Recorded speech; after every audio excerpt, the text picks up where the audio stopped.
दोस्तों, हजरत ईसा अलैहिस्सलाम की वफात के बाद क़यामत को सिर्फ 40 साल रह जाएंगे।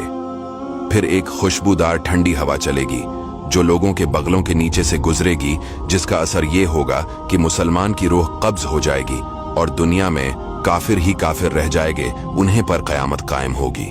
जब खुशबूदार हवा गुजरने की वजह से तमाम मुसलमानों की वफात हो जाएगी, इसके बाद फिर 40 बरस का जमाना ऐसा गुजरेगा कि इसमें किसी की औलाद ना होगी, यानी 40 बरस से कम उम्र का कोई ना रहेगा और दुनिया में काफिर ही काफिर होंगे।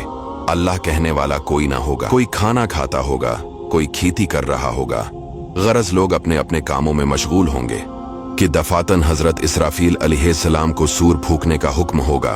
शरू इसकी आवाज बहुत बारीक होगी और रफ्ता रफ्ता बहुत तेज हो जाएगी। लोग कान लगाकर इसकी आवाज सुनेंगे और बेहोश होकर गिर पड़ेंगे और मर जाएंगे। आसमान, जमीन, पहाड़, यहाँ तक कि सूर और हजरत इसराफील और तमाम मलाइका फना हो जाएंगे। इस वक्त उस अल्लाह के सिवा कोई ना होगा। वो फरमाएगा, आज किसकी बादशाहत है? कहाँ है जब्बारीन, कहाँ है मुतकब्बरीन? मगर है कौन जो जवाब दे? फिर खुद ही फरमाएगा, सिर्फ अल्लाह वाहिद की सल्तनत है। फिर जब अल्लाह ताला चाहेगा, हजरत इसराफील को दोबारा जिंदा फरमाएगा और सूर को पैदा करके दोबारा फूंकने का हुक्म देगा। सूर फूंकते ही तमाम अव्वलीन और आखिरीन मलाइका, इंसान, हैवानात और जिन मौजूद हो जाएंगे। सबसे पहले हुजूर सल्लल्लाहु अलैहि वसल्लम अपने कब्र मुबारक से यूं बरामद होंगे कि दाहिने हाथ में सिद्दीक़ अकबर का हाथ, बाएं हाथ में फारूक आज़म। फिर मक्का और मदीना के मकाबिर में जितने मुसलमान दफन है, सबको अपने हमराह लेकर मैदान हशर में तशरीफ ले जाएंगे।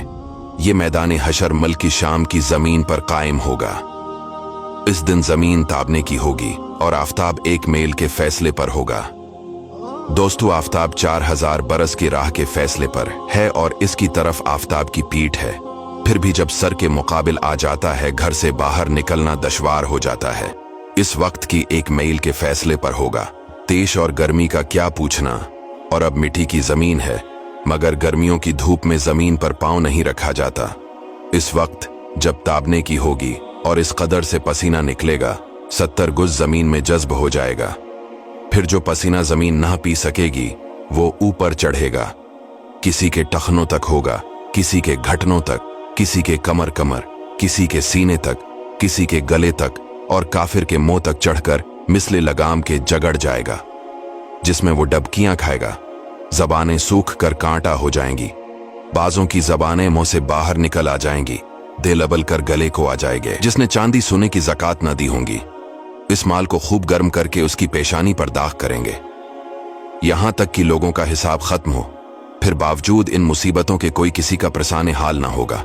भाई से भाई भागेगा, माँ बाप औलाद से पीछा चढ़ाएंगे, बीबी बच्चे अलग जान चराएंगे। हर एक अपनी अपनी मुसीबत में गिरफ्तार, कौन किसी का मददगार होगा। दोस्तों, ये है महशर का दिन। इसके बाद लोग तमाम नबियों के पास मदद के लिए पुकारेंगे, लेकिन कोई मदद नहीं करेगा सिवाय हमारे प्यारे आका सल्लल्लाहु अलैहि वसल्लम के। इसीलिए दोस्तों, अपने नबी सल्लल्लाहु अलैहि वसल्लम से मोहब्बत कीजिए। हुजूर पेशे हक मज़दा शिफात का सुनाते जाएंगे, आप रोते जाएंगे, हमको हंसाते जाएंगे। दोस्तों, इस वीडियो को शेयर जरूर कीजिएगा।